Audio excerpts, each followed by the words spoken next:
मैं अकेला विवश पंथ का हूँ थका, बांझ की ओट से चांद है झांकता। विद्या ददाति विनयम। विद्या जो है आदमी को विनयशील बनाती है, और जब आदमी विनयशील बनता है तो सारी शक्तियां उसके अंदर अर्जित हो जाती हैं और वो अपने कार्य में, उद्देश्य में सफल होता है। अभी आप डिप्रेशन पर काम कर रहे हैं युवाओं के लिए, तो क्या कारण है कि आजकल हमारा जो युवा है वो अत्यधिक जो है वो अवसाद में है और डिप्रेशन में है? 95 करीब ब्लॉक है, 95 नए शहर बन जाते। आज पलायन की समस्या ही नहीं होती, सुविधाएं जुड़ जाती चीजें। ये चीज, इन चीजों पर जो है विशेष ध्यान देना चाहिए। मेरा देश आजाद हो जाएगा तो मैं अधिक स्वाभिमान से अपने देश की सेवा कर सकूंगा। आजादी आएगी और हम लोगों को खुशहाली लाएगी। एक नाम था 4 चौवन्नी चांदी की, सारी दुनिया गांधी की।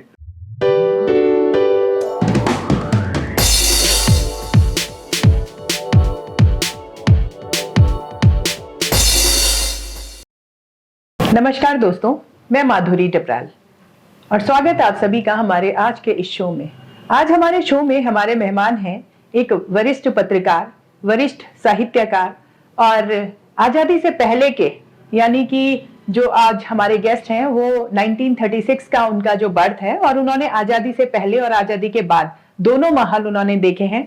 वो जीता जागता एक उदाहरण है हमारे सामने कि क्या फर्क आया है आज़ादी के पहले और आज़ादी के बाद वाले भारत में। और 20 से अधिक पुस्तकों के रचयिता हैं और आज भी युवाओं के डिप्रेशन पर काम कर रहे हैं। 89 इयर्स की उनकी जो जर्नी है लाइफ की, उसमें भी तो एक मोटिवेशनल हमारे सामने एक स्टोरी है, एक व्यक्तित्व है। आइए मिलते हैं श्रीमान योगेश पांथरी जी से, जो कि कोटद्वार से ही हैं और आज हमारे शो में हमारे मेहमान हैं। सर, बहुत स्वागत है आपका हमारे शो। नमस्कार। तो आपका लंबा इतना अनुभव है जीवन का, आप आज़ादी से पहले के हैं और आज़ादी के अभी तक आप आपका आशीर्वाद हमें मिल रहा है। तो क्या फर्क है सर आज़ादी से पहले के भारत के बारे में, आप थोड़ा सा बताइए। हाँ, ये बहुत ईश्वर की कृपा है कि इस समय तक स्थिति समझने के लिए हम इस संसार में हैं जी। मैं जो आज़ादी के समय का अवसर था, जब सन 47 के आसपास के समय की बात, क्योंकि हम छोटे बच्चे थे जी। और हमारी स्मृति में जितना भी संभव हो सका वो जानकारी हमने समेट के रखी है। उस समय का वातावरण केवल एक ये था कि हमको आज़ादी प्राप्त करनी है। ये नहीं पता था कि आज़ादी क्या होती है, लेकिन हर कोई आज़ादी की उत्सुकता के लिए हर कोई तैयार रहता था। और बल्कि स्थानीय स्तर पर भी आवाज आ जाती थी क्योंकि जनता में जब कोई बात पहुंचती है तो उसको वो हृदय साथ कर लेते हैं और उसके बाद उसमें परिवर्तन आता है। तो पहाड़ के गांव में अंतराल तक आज़ादी की ये लहर फैली थी और स्थानीय भाषा में भी, बल्कि 2 चीजें अक्सर उस समय लोगों के मुख से सुनी जाती थी, या हम बच्चे भी इसको खेल समझ करके दोहराते थे। उस समय कहते थे कि एक आज़ादी के बारे में कि आज़ादी आएगी और हम लोगों को खुशहाली लाएगी। एक नाम था 4 चौवन्नी चांदी की, सारी दुनिया गांधी की। अच्छा। और दूसरा, बच्चे ही अक्सर ये बोलते थे कि उसमें कि नेताजी सुभाष चंद्र के बारे में लोगों के अंदर एक बड़ा आकर्षण था। और बल्कि उस समय मुझे याद है कि कोई जोगी के वेश में आते थे, साधु थे, और वो अक्सर गांव में जाकर के बच्चों को आवाज देकर के बुलाते थे और वो अक्सर कहा करते थे कि कमलापति साधु जय हिंद बोलो जय हिंद। माने जय हिंद की प्रचार करने का एक तरीका था उस समय का। और बच्चे भी खुश होकर के, जब भी, बल्कि ये कहूँगा मैं, घाट गधेरों में पार करते थे, अकेले होते थे, इस बात को जोर जोर से गाते थे। और एक तरह से लोगों के एक मन की भावना का एक प्रबल वेग बना था और आज़ादी के बारे में आश्वस्त थे। उस समय थोड़ा बहुत जो अंग्रेजी शासन का दबाव भी था, लेकिन वो भी धीरे धीरे नाम मात्र का नहीं था, बल्कि एक किसी ने पूछा, किसी अधिकारी ने पूछा उससे कि तुम्हारा देश जब आजाद हो जाएगा तो उसके बाद तुम क्या करोगे जी। तुमको क्या मिलेगा? तो उस आदमी का उत्तर था कि मेरा देश आजाद हो जाएगा तो मैं अधिक स्वाभिमान से अपने देश की सेवा कर सकूंगा। तो ये उस समय की धारणा थी, ये उत्साह था। एक स्कूलों से लेकर, घर से लेकर के आजादी के बारे में एक नई धारणा थी, बल्कि जो देश में उस समय एक का दुखदायक विभाजन हुआ, उसका दुख भी था लोगों को, लेकिन पहाड़ों में उसका प्रभाव कम था, क्योंकि यहाँ तरह से लोग आज़ादी के बारे में सक्रियता से सतर्क हुए। और जब आज़ादी मिली तो आज़ादी मिलने के बाद लोगों के अंदर एक नव निर्माण करने की शक्ति आई। उस समय एक बात मैं कहूंगा, भले ही लोग उससे सहमत न हो, लेकिन उस समय जो जनता का जोश था, जनता की एनर्जी थी, जनता की शक्ति थी, उसको पूरी तरह से चैनलाइज नहीं हो सकी। अच्छा। उसके कारण जो भी रहे होंगे, क्योंकि उस समय लोगों को श्रमदान करने की, उसमें एक श्रमदान करने की परंपरा आई, स्वयं कार्य करने की परंपरा आई, और उस समय एक शिक्षा का एक ऐसा आंदोलन शुरू हो गया था कि हर आसपास के गांवों में सब जगह स्कूल खुलने शुरू हो गए थे। लोगों ने मेहनत करके, अपने श्रमदान करके स्कूल की बिल्डिंगें बनाई, उसके लिए पत्थर लाए, उसके लिए जो है काम किया, और होली दिवाली ऐसे मौकों पर जगह जगह गाना गा करके, टोलियां बना करके, चंदा एकत्रित करके स्कूलें बनाई। अच्छा। और उसी का परिणाम ये है कि आज यहाँ शिक्षा का इतना विकास हो गया है। तो उस शक्ति को अगर पूरी तरह से सुरक्षित और चैनलाइज करके रखा जाता तो आज उत्तराखंड की में एक वो दुनिया को, देश को ही नहीं बल्कि दुनिया को मिसाल देता कि श्रमदान या स्वयं भी कार्य करने की क्षमता है, उससे बढ़कर और कुछ नहीं है। और आज भी उसकी आवश्यकता है। नवयुगों में स्वयं कार्य करने की, स्वयं उठने की, स्वयं उत्सुकता से आगे राष्ट्र निर्माण की भावना की, ये चीजें जो है उसकी सबसे बड़ी जरूरत है। क्योंकि व्यक्ति जो है वो इंजीनियर, डॉक्टर, वकील सब कुछ बाद में है, पहले वो आदर्श नागरिक है। और ये आदर्श नागरिक शिक्षा से प्राप्त होती है।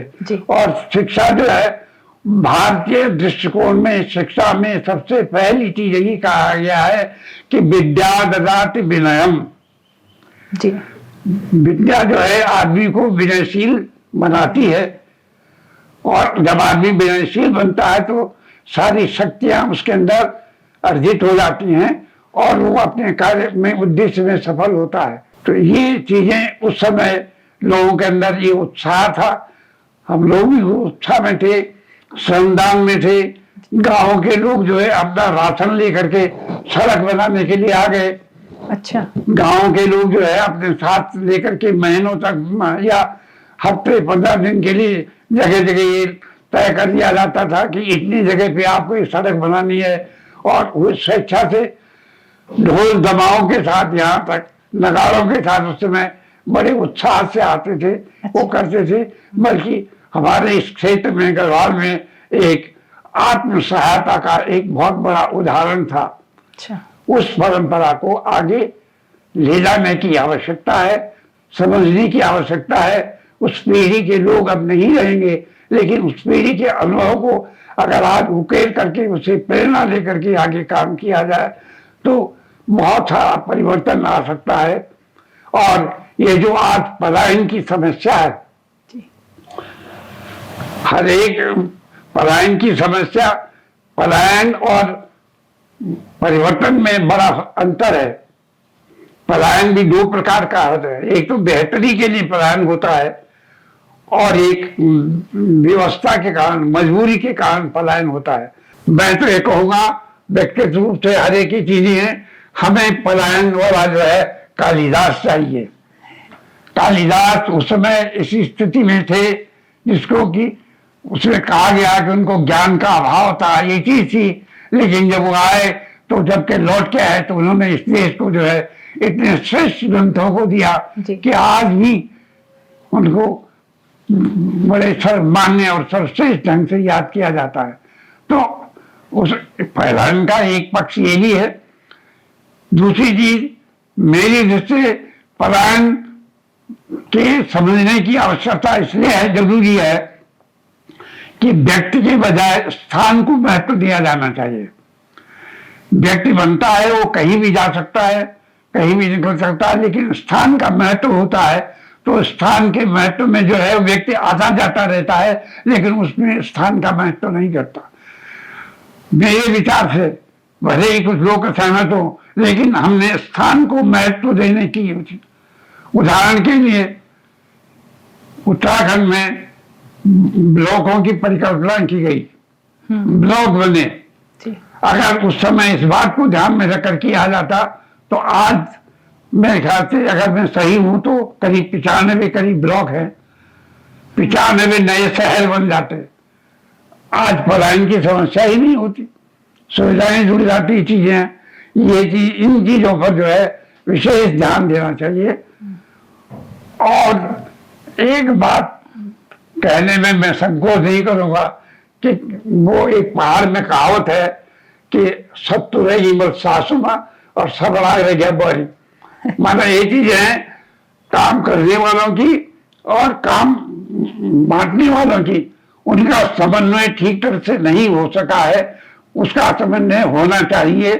और इस बारे में अब भी समय है, अब भी आवश्यकता है। हमारा उत्तराखंड बहुत संपन्न है, बहुत सारी चीजों से उसमें अपार प्रगति की संभावनाएं हैं,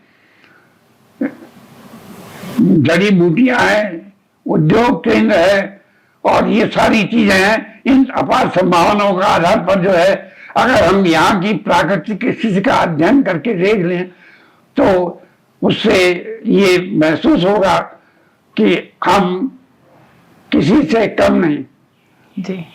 और जैसे कहा गया है कि आपदा को अवसर में बदलना, तो आपदा को अवसर में बदलना, पहाड़ के लोगों के बारे में पहले अक्सर ये कहा जाता था कि पहाड़ जो है कठोर मेहनत और ईमानदारी के लिए मशहूर है।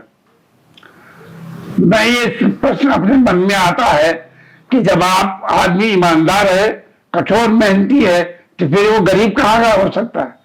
गरीब कैसे हो सकता है उसको? लेकिन हमने उसका समन्वय पूरी तरह से करना नहीं चाहा या नहीं हो सका। ये सारी चीजें हैं। इससे हमारे विश्वविद्यालय खुले हैं, हमें इनसे आशा थी और इनसे आशा है कि ये इस तरह के रिसर्च के कार्य करें। उनके अध्ययन के सारे ग्रंथ जो हैं और उससे सदा अनुभव के लोग, पुराने अनुभवी लोगों से अध्ययन करके एक नई चीज चला ले। और आवश्यकता इस बात की है, और इससे नई पीढ़ी जो है आगे बढ़ेगी, क्योंकि हम केवल नई पीढ़ी को दोष नहीं दे सकते हैं। आज जो स्थिति बन रही है वो नई पीढ़ी का दोष नहीं। जब हम उनको कुछ देंगे नहीं तो हमें उनको आएगा कहां से? हमारा भी दायित्व है, और हम सुविधाओं की तरफ ज्यादा दौड़ रहे हैं। संघर्षों से झेलने की ताकत जो है उसकी ओर हमारा ध्यान बदल रहा है। इसलिए जरूरी है कि आज मेहनत, संघर्ष, ईमानदारी आदमी को और स्थान का महत्व, ये बहुत जरूरी है। इससे पलायन रुकेगा, पलायन की समस्या जो है इससे अपने आप ही दूर हो जाएगी। जब स्थान का महत्व होगा तो लोग वहां रहेंगे ही। जब वहां लोग रहेंगे तो आना जाना सारी चीज एक्सचेंज परिवर्तन होगा। तो ये मेरी व्यक्तिगत उस समय के माहौल की धारणा हमने समझी थी। सर जैसे आपने तो आजादी वाला जो दिन था, जब हमारा देश जब स्वतंत्र हुआ, जब हम अपना स्वतंत्रता दिवस मनवाते हैं, तो कैसे फीलिंग्स थी, क्या विचार थे और कैसा माहौल था उस दिन, अगर आपको याद हो? उस समय लोगों के अंदर एक बहुत बड़ा जोश था, जज्बा था। हर एक सोचता था कि आजादी आएगी। अब जैसे हम जैसे छोटे बच्चे थे तो हमको भी पता नहीं कि आजादी कैसे आती है, क्या रूप है उसका, ऐसे है। लेकिन क्योंकि छोटे बच्चों को तो केवल मिठाई से मतलब रहता था, तो उस समय आजादी के उत्सव में लोग जो उनका गांवों से जो ढोल दमाऊ और बाजे लेकर के, झंडा लेकर के गांव से आते थे जब आजादी के दिन मनाने के लिए, कोई उत्सव मनाने के लिए, तो उससे पता था कि एक बहुत बड़ा उत्सव और आयोजन हो रहा है, और उससे एक खुशी और उत्साह होता था। उसमें खेल तमाशे होते थे। हाँ, उस समय आने जाने के साधन कम थे, आदमी के अंदर मेहनत का जज्बा ज्यादा था, और बल्कि मीलों से दूर पैदल चल करके लोग आते थे। जब जगह जगह गांवों से अपने अपने झंडे को लेकर के आते थे, तो एक उस समय एक बहुत एक अजीब आनंद का माहौल हो जाता था, और वो सोचते थे कि हम स्वतंत्र थे। इतना सोचना भी इसमें बहुत बड़ी बात है कि हम स्वतंत्र देश के नागरिक कहलाएंगे। अब वो हमें ये नहीं पता था कि क्या मिलेगा, लेकिन बहुत कुछ नया मिलेगा, ये हमारे अंदर उत्सुकता होती थी। और बाल वृद्ध जवान जो भी है, वो हर एक उम्मीद भरी बात कहते थे, और आजादी के माहौल के उसमें जो है अपने को शरीक करके बड़ी उम्मीद रखते थे। उसमें उत्साह था। हर काम को एक राष्ट्र के काम को समझ करके कार्य करते थे। जैसे मैंने कहा, शिक्षा में है, इसमें है, ये चीजें होती थी। तो तब में और अब के माहौल में क्या फर्क लगता है? अब के माहौल में, तब का माहौल ये था कि परिश्रम का ज्यादा महत्व था। अब महत्व परिश्रम ने और साधनों पर आदमी कम निर्भर रहता था। अब आदमी जो है वो सुविधाओं पर ज्यादा या अनुदान पर ज्यादा निर्भर रहता है। अब आदमी जो है ये देखता है कि हमें सब मिले, ऊपर से मिले, हम करें। कुछ परिस्थितियां भी हैं, और कुछ हम लोगों के करने के तरीके में कमी भी है। और एक सबसे बड़ी चीज है, तीन होते हैं किसी भी उससे चलने के लिए: जनता, सरकारी कर्मचारी और सरकार। जब इन तीनों का समन्वय अच्छा होता है तो वह प्रदेश, देश अच्छा चलता है। और जब इसमें कहीं भी एक तरफा वाली स्थिति आ जाती है तो तब ये सारी गड़बड़ियां पैदा होती हैं। क्योंकि जनता की आवाज को जन नेता अगर सुनेगा तो सरकार से काम कराएगा। और इसलिए सारा निचोड़ ये है कि जनता को जागृत होना चाहिए, और जनता को जागृत होकर के सचेत होना चाहिए सार्थक कार्यों के लिए। और खास तौर से आज का समय ऐसा है कि जब मनुष्य एक डिजिटल दुनिया की ओर बढ़ रहा है, आर्टिफिशियल इंटेलिजेंस का जो एक बहुत बड़ा प्रभाव पड़ रहा है, एक विशेष तरह से दो धाराएं उस रूप में हो रही हैं। तो भारत का जो पुराना इतिहास रहा है, या भारत की जो सभ्यता, भारतीय की संस्कृति और भारतीयता का जो एक संदेह हो रहा है, शांति का, पर्यावरण का, सौमनस्य का, विश्व बंधुत्व का, ये सारी चीजें रही हैं। ये आज के समय में बड़ी प्रासंगिक है, बहुत आवश्यक है विश्व के लिए जी। और इसको जो है हमारा देश इसका बहुत अच्छा प्रतिनिधित्व कर सकता है, अगर इस मामले में सारे सबके सम्मिलित प्रयास हो।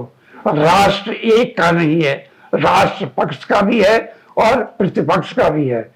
देश रहेगा तो सब रहेंगे। तो ये धारणा जब तक प्रबल होती है, ये इसका भरा जाना या नई पीढ़ी को इसे बताना, ये बहुत आवश्यक है। सर, जैसे आपका इतना लंबा अनुभव आपका रहा, आपने आजादी से पहले का समय देखा, आजादी के बाद का समय देखा, फिर आपने उत्तर प्रदेश के साथ जब हम थे तब भी समय देखा, और आज हम उत्तराखंड को लेकर अलग हैं, तब भी आप देख रहे हैं। तो उत्तराखंड जिन मुद्दों को लेकर, जिन उद्देश्यों को लेकर बना था, तो कहते हैं वो नहीं पूर्ण हो पाए हैं और अभी बहुत पीछे हम लोग हैं। तो क्या आपका कहना है इस बारे में, क्या कारण रहे होंगे, या क्या आज आपको ऐसा लगता है कि उत्तराखंड जिन उद्देश्यों को लेकर बना था वहां तक नहीं पहुंच पाए हैं हम लोग? हाँ, वो बात सही है। जी। एक विशेष बात यह भी है जी कि उत्तराखंड किसी आंदोलन का मतलब है किसी विद्रोह के कारण नहीं बना है, जी बल्कि भौगोलिक विषमता एक स्वाभाविक मानी गई है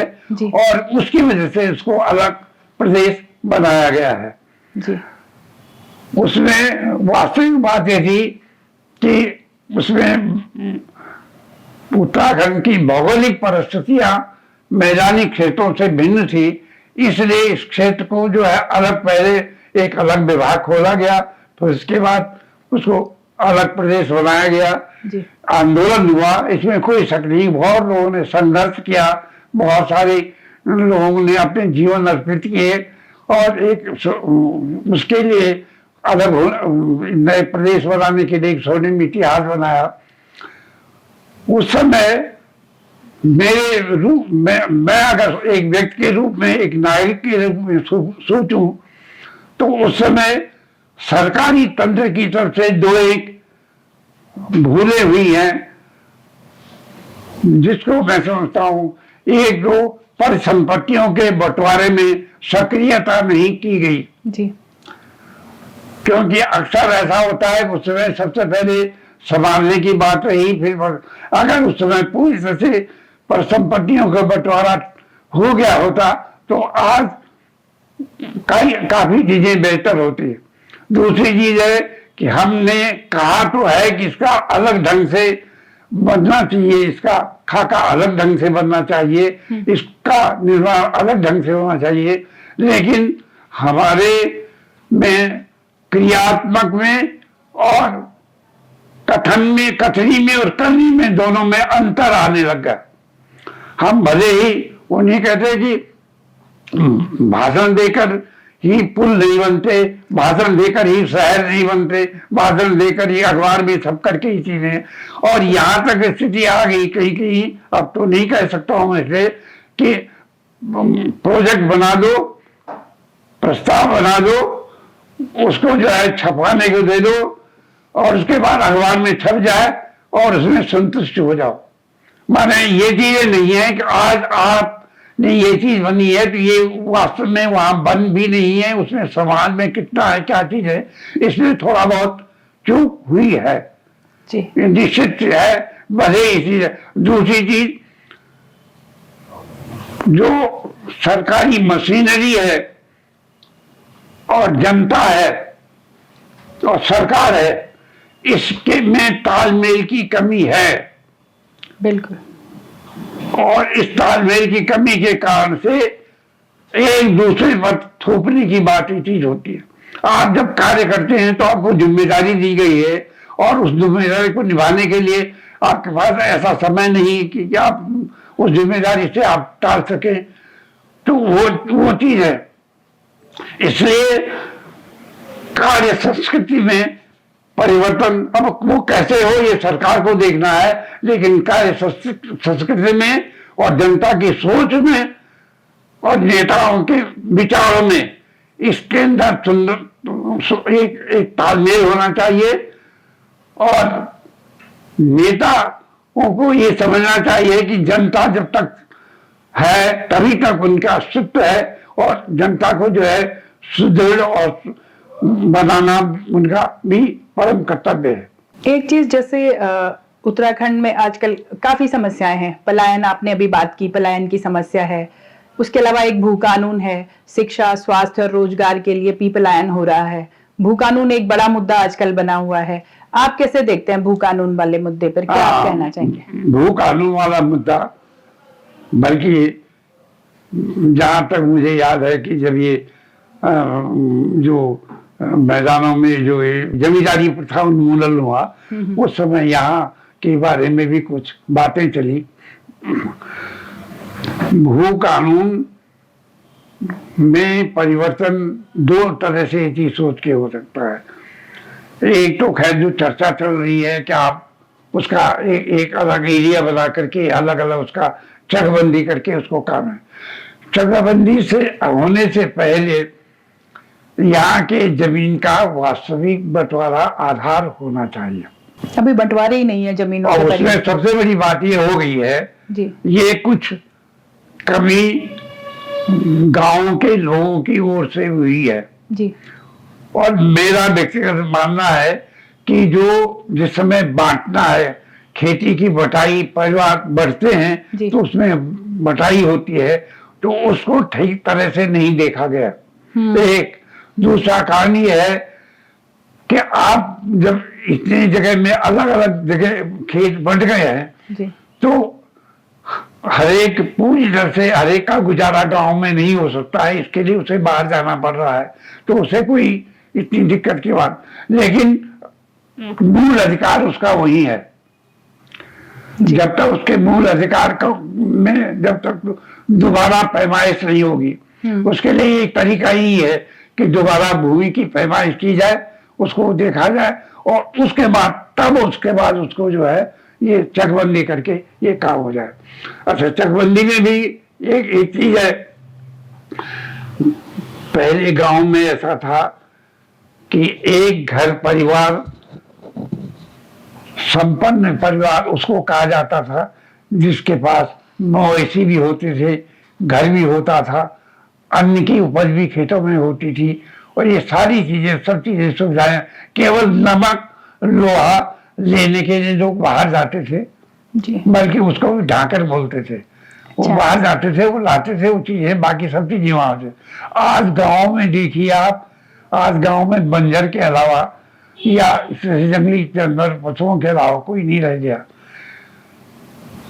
हमको ये भी सोचना होगा कि पहले सारे गांव का गुजारा वहीं से, उसी भूमि से होता था और आज वहां कुछ भी नहीं है, तो ये इसको किसकी भरपाई कैसे करके हो?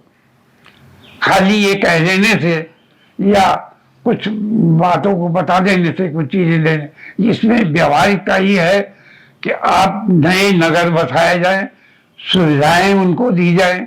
जैसे मैंने ब्लॉक के बारे में आया, ब्लॉक में अगर आप यहाँ एक ऐसा पोस्ट ऑफिस हो, कार्यालय हो, गांव से जो पैदा होती है उन चीजों की खरीदने की क्षमता वाला वो स्टोर हो, उसको वहीं पर उसमें उसको पेमेंट वहीं मिले, इस तरह से, इस तरह की एक आओ जाओ की व्यवस्था इस तरह से हो, तो तब ये आदमी टिक सकता है।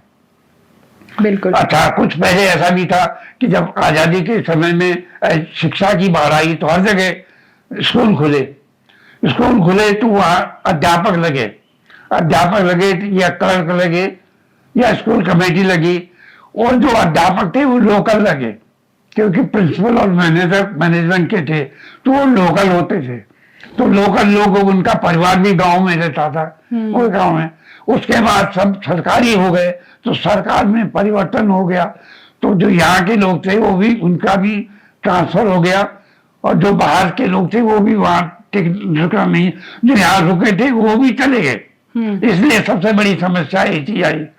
आज रेजिडेंशियल स्कूल की बात इसीलिए की जा रही है कि आप शिक्षा के साथ साथ आप वहां उस स्थान का भी महत्व बढ़ाएं।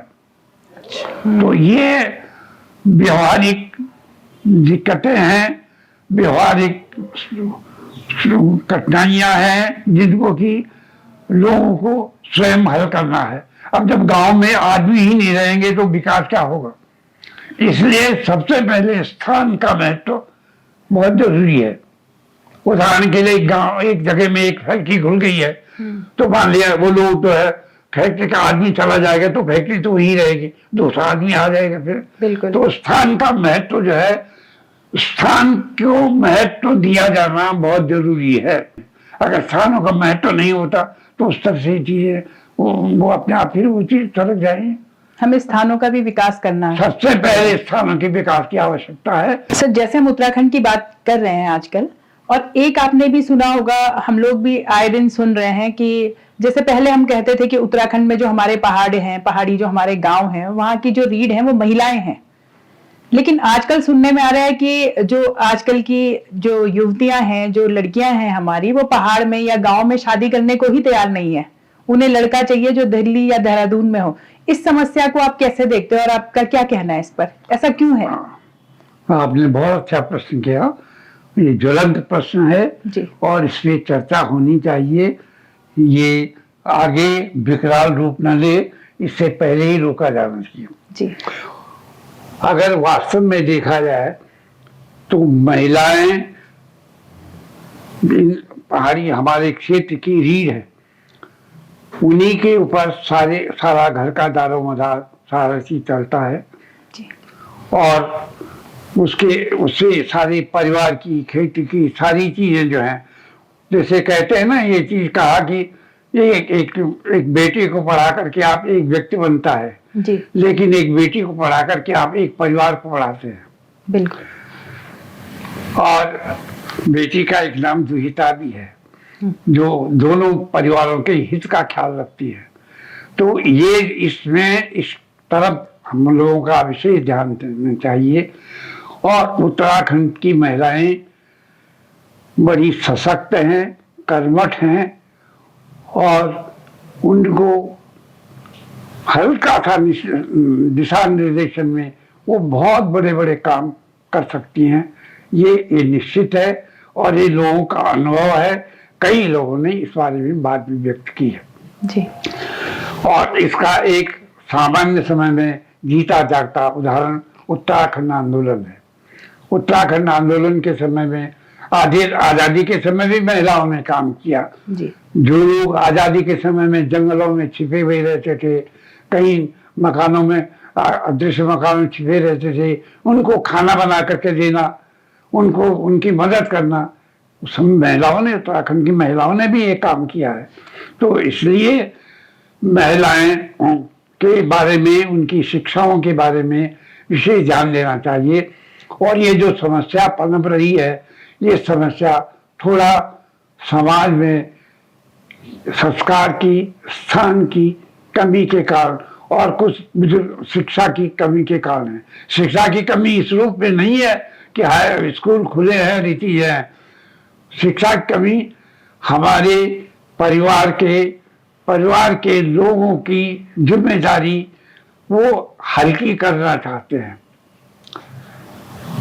हमें बात करनी चाहिए परिवार में, इस तरह की शिक्षा दी जाए जो अपने दायित्व को समझे। और एक ऐसा कुछ समाज में वातावरण बन रहा है जिसको हम अपस्टार्टर कहते हैं, उसके अंदर आदमी बहुत जल्दी बहक जाता है। जैसे कहते हैं झूठ के को पाँव नहीं होते, सब जगह फैल जाता है। तो इस तरह की कुछ ऐसी चीजें होती हैं जिसकी वजह से आदमी के अंदर या किसी के अंदर एक ऐसी बातें बताई जाती हैं जिससे कि वो भटक जाता है। और ये भटकने से बचाने के लिए ये हमें इसके लिए विशेष प्रयास करना चाहिए। उत्तराखंड से एक लाभ जरूर हुआ है कि उत्तराखंड मिला है, लेकिन एक हानि को हम अनदेखा नहीं कर सकते हैं।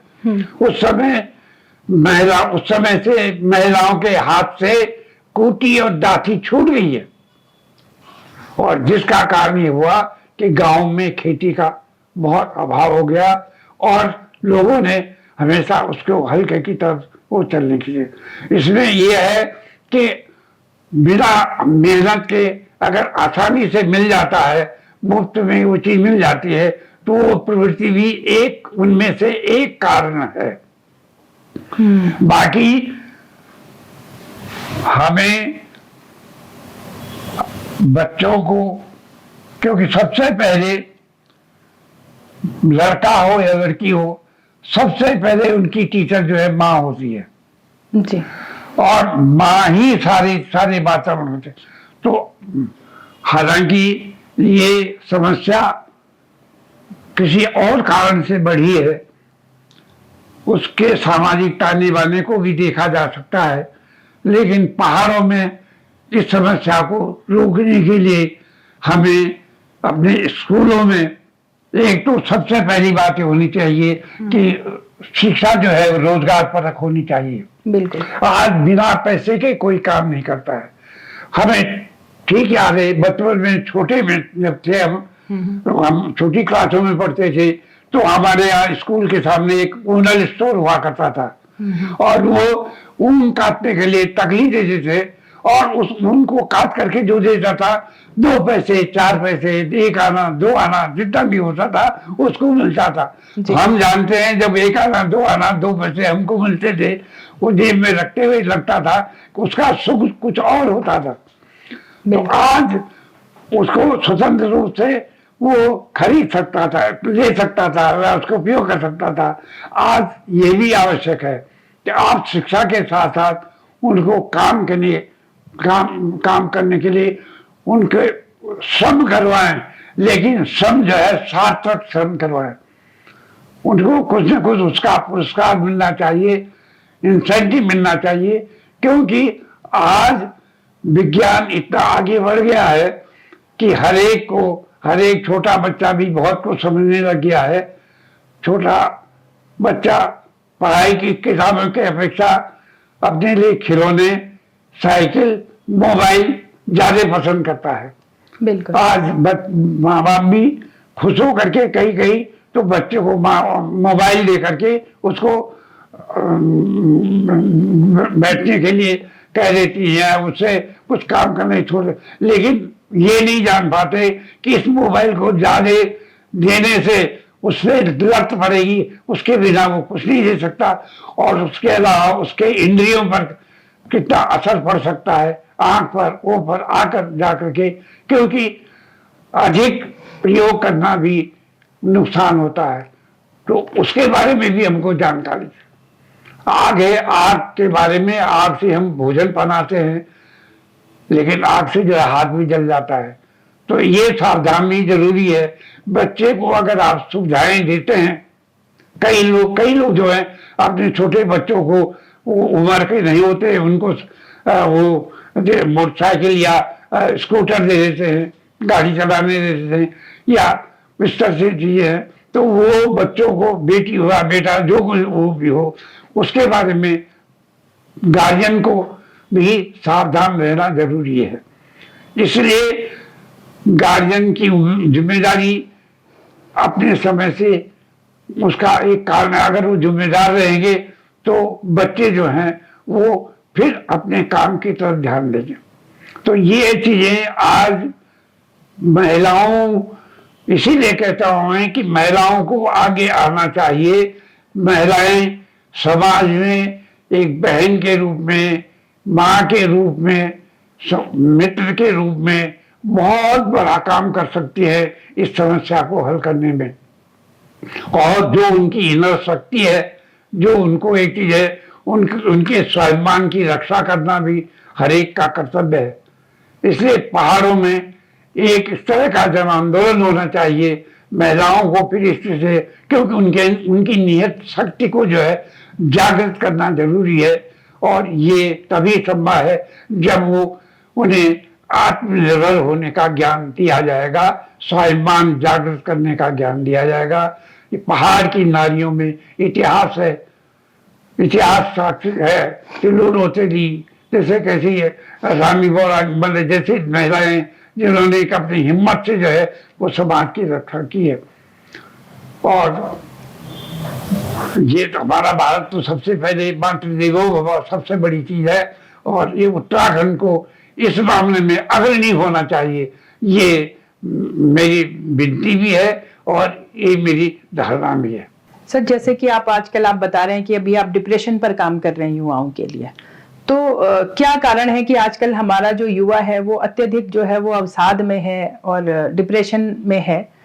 क्या इस पर आपका जो रिसर्च है, जो आप काम कर रहे हैं, आपने क्या इसमें निकाला है, या क्या आपकी इसमें जो फाइंडिंग्स हैं वो क्या है? हाँ, ये बहुत बड़ी समस्या है, और वास्तव में मैं इसमें अध्ययन कर रहा हूँ, काम भी कर रहा हूँ।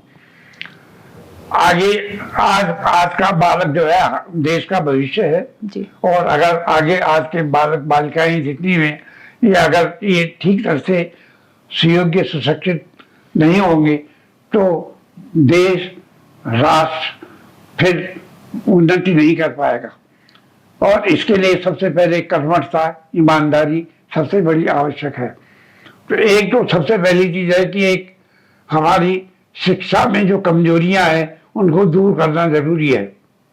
दूसरा, बच्चे को स्वाभिमान की शिक्षा देनी जरूरी है, क्योंकि अक्सर ऐसा होता है कि हम बच्चों को टोक देते हैं, उसका समाधान नहीं बताते। आदमी कोई बच्चे को किसी भी कोई चीज के लिए माने जिद करता है तो उसका समाधान जरूरी है, नहीं तो अगर उसका समाधान नहीं बताएंगे हम तो उसके मन में एक गांठ रह जाएगी और वो किसी न किसी रूप में वो आदमी के मन में आगे प्रदर्शित होंगी। दूसरा कारण है कि बचपन में बच्चों के गरीबी भी है यहाँ का एक प्रमुख कारण। गरीबी भी यहाँ का प्रमुख कारण है। अभाव होता है, दूसरे को अच्छा पहनावा, अच्छा खाते हुए देखता है, उसको नहीं होता है, उसके अंदर भी, उसके मन में भी ईर्ष्या होती है, क्रोध होता है, गुस्सा होता है, और ये प्रकृतियां, ये चीजें उसमें बढ़ जाती हैं, जो ये कारण है। लेकिन कुछ जो है वो वंशानुक्रम में भी है, पर वंशानुक्रम से ज्यादा जो है आजकल वातावरण की वजह से है। मानसिक विकृतियों का जो है शरीर और मन दोनों से संबंध है। तो बच्चों को पढ़ने के लिए एक तो उचित वातावरण देखना चाहिए। बच्चे किसी भी चीज का अनुकरण बहुत जल्दी करते हैं जी। इसके लिए माँ बाप को भी कुछ न कुछ समय देना चाहिए बच्चों के साथ बात करने के लिए। आप बच्चों के साथ बात नहीं करेंगे, आप उसको मोबाइल थमा देंगे या उसको जो है उसको स्कूटर दे देंगे, आप उसके बाद उसकी मन मर्जी की चीज करेगा।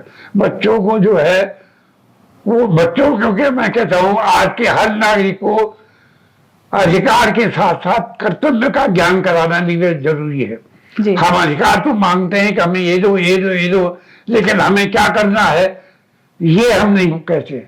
इस चीज को हमने इग्नोर कर दिया है। इसलिए अधिकार के साथ साथ जब कर्तव्य भी होगा तो माँ बाप भी उसी तरह से रहेंगे और बेटा बेटी भी उस तरह से संभल के रहेंगे।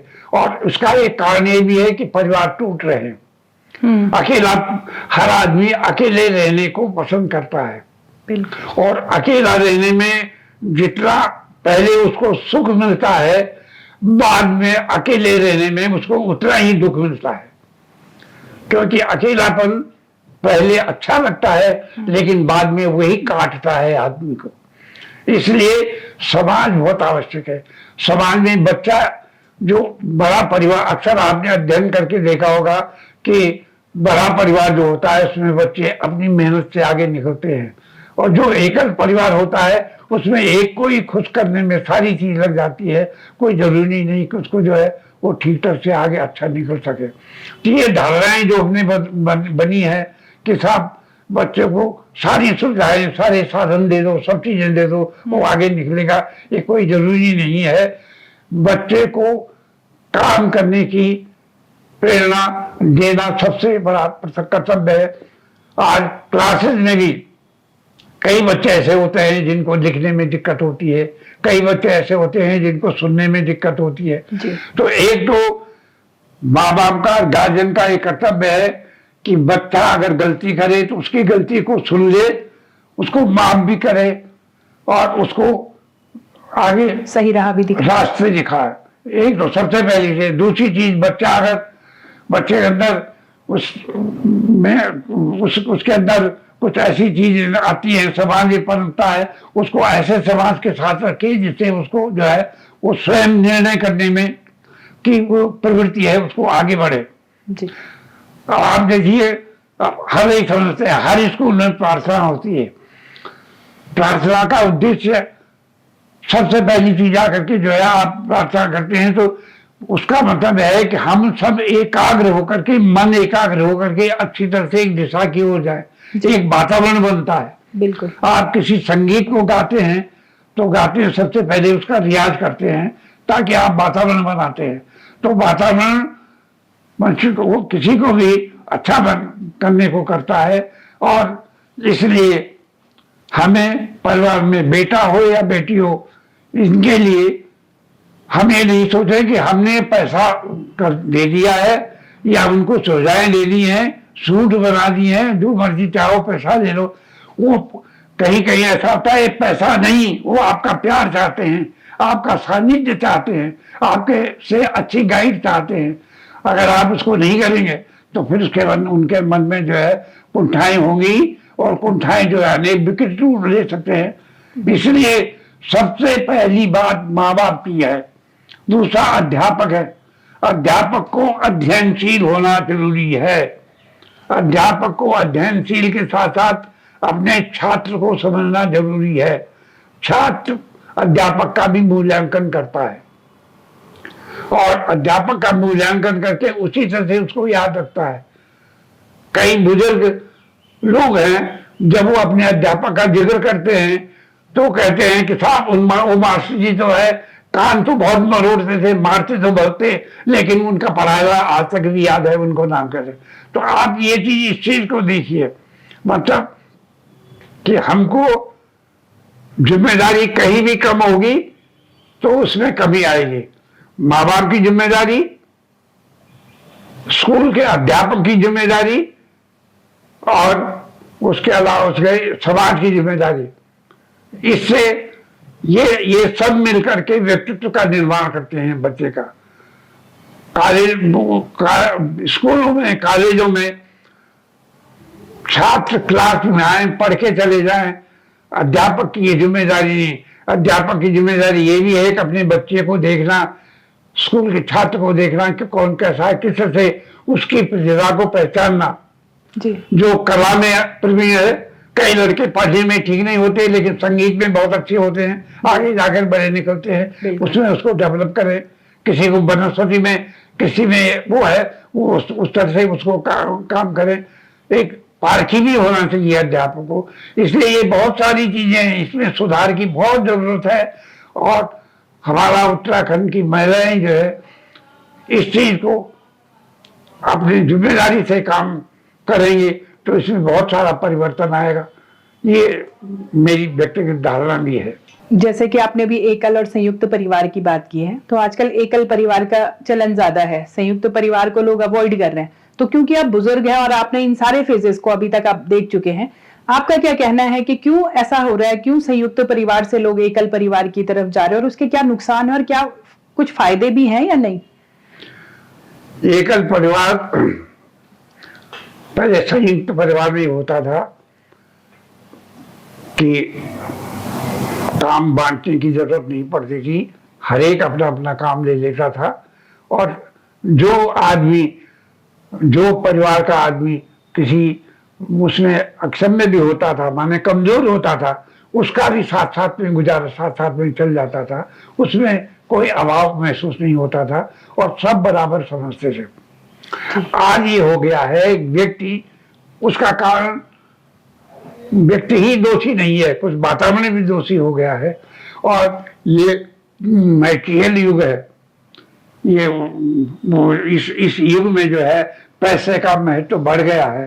अब आप पैसा जो है, जिसके पास पैसा होता है वो उस पैसे के प्रयोग से जो है उसको एक मानसिकता बन गई है और जरूरत भी बन गई है, बिना उसके कुछ नहीं होता। तो पहले जो है श्रम का महत्व था, अब श्रम के साथ साथ जो है वो तकनीकी के साथ साथ उसमें कुछ अंतर आने लग गया है। तो इस वजह से आज परिवार जो है वो आदमी अब सुख की ओर ज्यादा बढ़ रहा है। सुख की ओर, वैसे हर एक चाहता है सुख की ओर से, लेकिन वो व्यक्तिगत सुख को जो है वो ज्यादा महत्व दे रहा है।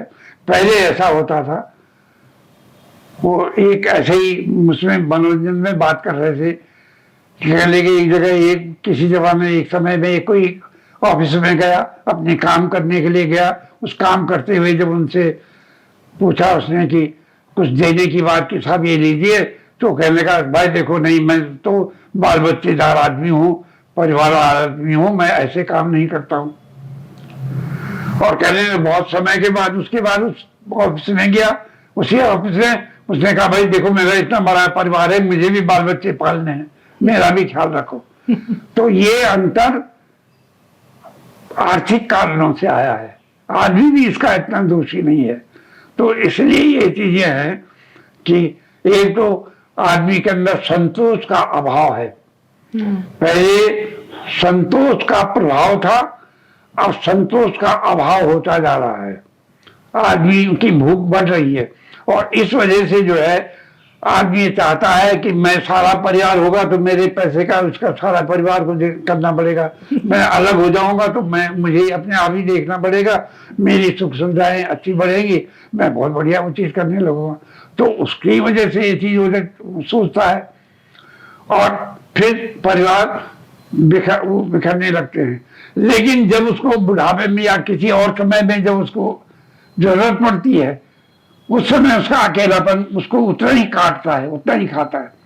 तभी तो कहते हैं हमारे भारत में, सनातन में ये बहुत बड़ी परंपरा थी कि हम बुजुर्गों का ध्यान रखते थे। और इसलिए ध्यान रखते थे कि हर आदमी ने बुजुर्ग होना है, इसलिए समाज में ये चीजें इस अंतरता से बनी रहे।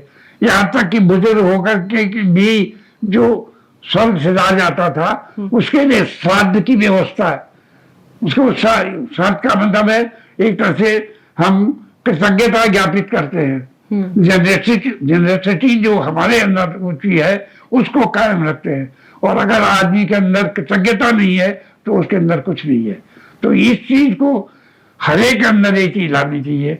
आप कोई ना कोई आपके साथ आपका गाइड है जो आपको रास्ता बताए या आप सोचते हैं उस आधार पर जो है उसको चलना चाहिए। आदमियों को एकल होकर के, ये विदेशों में भी कई जगह इस तरह की समस्याएं आ गई हैं और आ रही हैं, वो भी परिवार को समझने लग गए हैं। और पश्चिम में भी अब परिवार के सिस्टम की शुरुआत हो रही है, क्योंकि उसका अभाव है। नहीं तो आपके जो है ये रिटायर होम, ये चीजें, वृद्धाश्रम, ये दुनिया भर की चीजें होंगी और उसका असर ये होगा कि समाज में जो वृद्ध के अनुभव हैं वो समाज को नहीं मिलेंगे, नई पीढ़ी को उस नहीं प्राप्त हैं।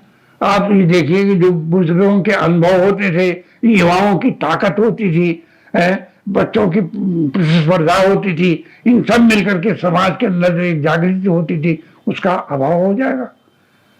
तो इसलिए संयुक्त परिवार का महत्व है और थोड़ा हमको कष्ट सहना भी सीखना चाहिए, मेहनत करने भी सीखना चाहिए। और इसका अगर कष्ट है तो उसका सुख का भी अनुभव होता है। ये मेरी अपनी मानना है या धारणा है चीज है। नहीं, बहुत अच्छी आपने बातें बताई हैं। एक चीज है कि आप साहित्य में भी बहुत ज्यादा सजग रहे हैं और आपके 20 से अधिक आपने जो है वो आपका पुस्तकें आपकी आई हैं। तो थोड़ा सा आप अपनी साहित्यिक यात्रा जो आपकी रही है उस पर आपके थोड़ा सा अपने विचार दीजिए। शिक्षा प्राप्त करने के बाद मैं सहारनपुर चला गया था और ये ईश्वर की बड़ी कृपा है कि वहाँ मुझे साहित्यिक वातावरण मिला और वहाँ के साहित्य सल्ला परिषद है, साहित्य परिषद है और हम छात्रों ने मिलकर के एक पर्वतीय छात्र संघ भी गठित किया था। तो वहाँ अक्सर साहित्यिक गोष्ठियाँ होती थी, उन गोष्ठियों में जाने का हमें अवसर मिलता था। और संयोग की बात है उस समय के वहाँ के प्रतिभावान स्वतंत्रता सेनानी प्रसिद्ध कन्हैयालाल मिश्र प्रभाकर थे, उनका पत्र भी निकलता था और मुझे उनसे जुड़ने का सौभाग्य मिला, मौका मिला। इसलिए साहित्य के प्रति मेरी रुचि ही, और ये पुराने बड़े बड़े कवियों के साथ उनकी रचनाएं सुनता था और उसके बाद उनसे मंच से उनके साथ बोलने का भी मौका मिला। ये मेरी साहित्यिक शुरुआत थी और शुरू में मुझे एक तरह से मैं एक मंचीय गीतकार के रूप में मैं जाना जाता था और मैं कभी सम्मेलन में मुख्य रूप से सहारनपुर, रुड़की और फिर तब गढ़वाल में भी जब भी आयोजन होते थे, अक्सर जैसे नुमाइश होती है या गौचर का मेला होता है या माघ का मेला होता है, उत्तरकाशी का माघ का मेला होता है, हाँ या श्रीनगर में बैकुंठ चतुर्दशी का मेला होता था। इन समय पर साहित्यिक आयोजन होते थे, कविताएं होती थी, उनमें जाकर के जो है मैं एक गीतकार के रूप में जो है मुझे अच्छी मान्यता, मैंने कहा मुझे बड़ा सुकून मैं समझता हूँ मेरे सर्वश्रेष्ठ समय जो है उसी में बीता है। तो इसलिए और उसमें यही मैंने सामाजिक जागरण की रचनाएं, सामाजिक जागरण की चीजें जो है उसको कोशिश की। और उसके बाद मेरे दिमाग में ये चीज आई कि ये परिवर्तन के लिए, क्योंकि पुराने लोगों के अंदर एक ऐसी चीज थी, वो देश की बात पहले करते थे, अपने को भूल जाते थे। वो चीजें हमें लगी कि उन लोगों के साथ सानिध्य में रहा तो बहुत कुछ मिला। और वो संयोग से फिर मैं भारत से और समाज के साथ जुड़ गया। तो फिर उसमें जन जागरण की जो कविताएं जो है उस समय मैंने शुरू की। और गढ़वाल में मैं करीब मेरे ख्याल से सन 62 के करीब आया। उसके बाद से जो है यहाँ साहित्यिक मंचों पर, बल्कि डॉक्टर पीताम्बर बरताल द्वारा बनाई गई संस्था गढ़वाल साहित्य परिषद जो लैंडस्टोन में थी, उसको पुनर्जीवित करने की भी कोशिश की उन लोगों के साथ रह करके। और यहाँ ये कर्णाश्रम में सम्मेलन होते थे, उसमें बराबर आता था कभी। तो एक तरह से एक साहित्यिक वातावरण रहा। फिर उसके बाद मैंने सोचा कि ये तो आकाशवाणी और रेडियो के माध्यम से, मैं सबसे पहले लखनऊ से था, वहाँ से उस माध्यम से मैंने कविताएं शुरू की, दोनों में, गढ़वाली में भी हिंदी में भी। और उसके बाद जो है वो यहाँ के वातावरण को देखते हुए मेरे दिमाग में सोचा, स्वयं से कुछ समय के से मैं यूनियन में भी रहा हूँ, यूनियन का प्रेसिडेंट भी रहा हूँ। इसलिए एक मेरे मित्र थे प्रोफेसर मित्तल, उन्होंने कहा नहीं साहब आप वहाँ अच्छे नहीं लगते हैं, आप जो है वो साहित्यिक इस क्षेत्र में आपकी जरूरत है, आप काम कीजिए और आप क्यों नहीं एक पत्रिका निकाल करके समाज में परिवर्तन की बात की।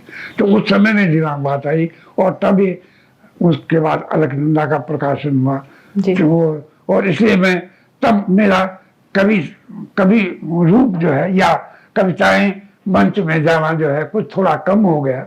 और इसमें मैं डूब गया, करीब 96 तक इसमें रहा। और इस तरह से उस समय पत्रिका का मुख्य उद्देश्य ये रखा था कि गढ़वाल कुमाऊं की सांस्कृतिक एकता में अगर कोई दूरियां हैं तो उसको दूर किया जाए। और हमने वही अनुपात से इसको किया और बराबर उसके कई स्वर्णीय अंक निकले। प्रवासी संगठनों ने उसका बड़ा सहयोग किया, बहुत से लोगों ने बड़ा सहयोग किया। और ये उस समय इतना जरूर महसूस हुआ कि अगर आप सच्चे मन से समाज के सहयोग की बात लेते हैं तो समाज पहले आपकी परीक्षा करता है और फिर भरपूर मदद भी करता है। तो ये चीजें जो है ये चीजें देखने को मिली। फिर सामाजिक मुद्दों में, कई मुद्दों में मैं जुड़ गया। जैसे मैंने खास तौर से तब 3 विषय चुने, इसलिए चुने, इसमें एक सेना, सिनेमा और ये बाद में जाकर के ये सुमन, जिसे मन संबंधी, मनोविज्ञान संबंधी विषय पर। तो ये सेना में मैंने कई रेजिमेंटों पे किताबें लिखी है, रेजिमेंट का इतिहास लिखा है। बल्कि बनारस हिंदी प्रचारक संस्थान ने उसमें लिखा था किसी भी सेना पर हिंदी में विस्तार से लिखने वाली यह पहली पुस्तक है जो गढ़वाल राइफल पर मैंने लिखी थी। तो सर, जैसे आप कवि रहे हैं और साहित्य में आपका इतना अनुभव है, तो कुछ पंक्तियां अगर आपको अपनी रचनाओं की याद हो तो आप।